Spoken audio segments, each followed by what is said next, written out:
Finn McCool, the Giant of Knockmany Hill by Tommy DePola.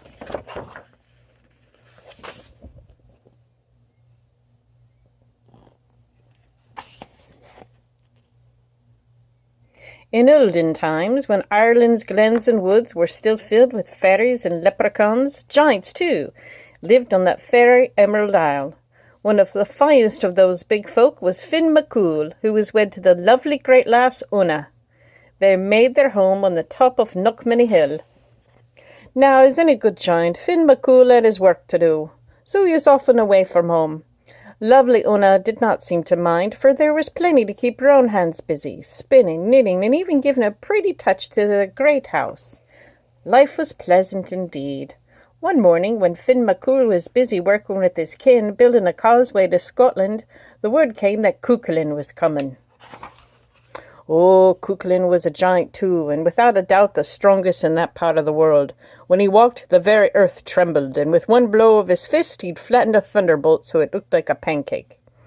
He was so proud of that feat. He kept that thunderbolt in his pocket and showed all just how strong he was. Every giant in Ireland had been given a good beating by Cuchulainn. Every giant, that is, except Finn McCool. And Cuchulainn swore by the green that he would never rest day or night, winter or summer, until Finn McCool was added to his list. Urgh.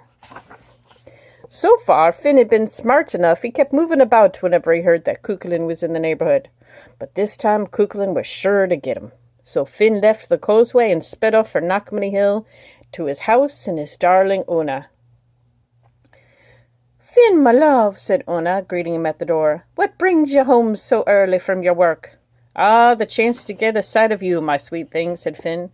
Since he was honest as the summer day is long, and he added, "and to keep out of the way of Cuchulainn. He's after me." Una soothed her husband, brought his slippers, and lit a pipe for him. And she stirred up the peat fire so it'd be cosy. And she set down a huge mug of stout and cut a giant slab of soda bread for her dearie. "Finn, husband of mine, enough is enough," said Una as gently as she could. "For years you've been hiking about one place to another to avoid this Cuchulainn. Why, I even built our house high in the windiest of hills so I'd be able to spy him coming. You'll not get a moment's rest until you stand to face him."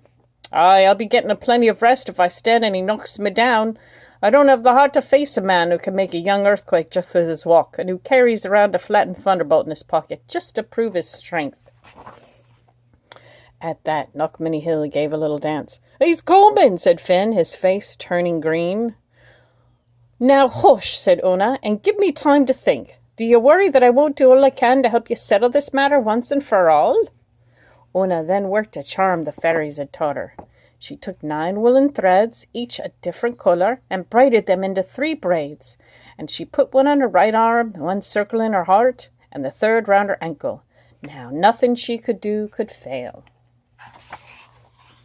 And next she sent round to the neighbours to borrow 1 and 20 frying pans, and she hid them in 1 and 20 loaves of bread, and she baked them in the fire in the usual way.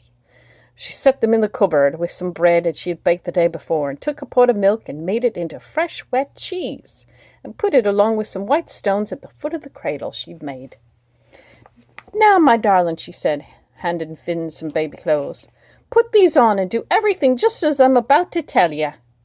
And remember," she said at last, "Cuchulainn's strength lies in the brass finger he's got on his right hand.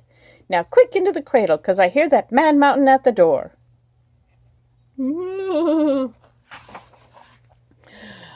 "All right, woman," bellowed the giant at the door. "Where's that coward Finn McCool that I've been chasing after all this time?" "Well, well," said Una, with her sweetest smile. "Now, isn't it a shame, but Finn is off working on the causeway when some family affair called him away. But he'll be home by tea time. Why don't you come and sit down?"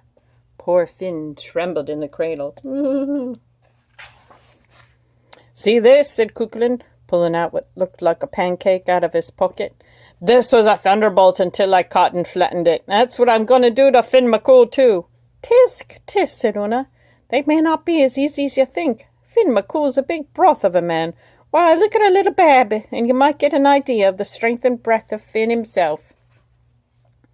Cuchulainn perked up in the cradle. said the huge baby, looking at him. My, said Cuchulainn, what a big boy. While you're waiting, why not have a bite to eat, said Una. She put some loaves of bread on the table, along with a can or two of butter and a pile of cabbages. Cuchulainn, who was as much a glutton as he was a bully, popped a loaf into his mouth and took a huge bite, right down on one of the frying pans. Cling! Yo! Shouted Cuchulainn. What kind of bread is this? Here, tow my teeth out. Well, that's Finn's bread, only kind to eat, said Una. Is it a bit tough for you? Too tough for me, shouted Cuchulainn. He chomped into another loaf and into another frying pan.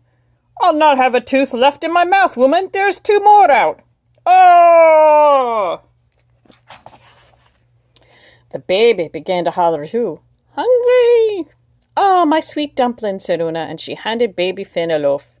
And because there's no frying pans in it, Finn ate it right down. More, said the baby, and he gobbled up another loaf. He seems a strong lad, said Cuchulainn, getting a little worried. If this was the baby, the father must indeed be a bit stronger than Cuchulainn thought.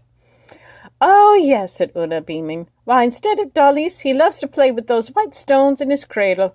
Show the nice man, baby dear. Finn did as he was told. He picked up a stone that was really the cheese and squeezed all the water out of it and popped it in his mouth and ate it down. Cuchulainn was not to be outdone by a baby. He grabbed a stone and squeezed and squeezed. Squeeze as he might, he couldn't get a drop of water out of it. He popped it in his mouth at a chomp, and there went the rest of his teeth. The howl that came out of him almost broke the windows. When he finally calmed down, Cuchulainn said to Una, What kind of teeth does the lad have? They must be made of iron. Let me see your chompers, baby. At that, baby Finn opened wide his mouth, and Cuchulainn stuck in his brass finger, the very brass finger that was the secret of his strength. With a strong bite, Finn McCool bit that brass finger right off, and up Finn left and began to pound the daylights out of poor wee Cuchulainn. That was that. Out the door went Cuchulainn, never to bother anyone again, let alone Finn McCool. Tea's ready, my love, said Una, and Finn McCool sat down with the best joint of a wife in the whole world, and they lived a long and happy life. The end.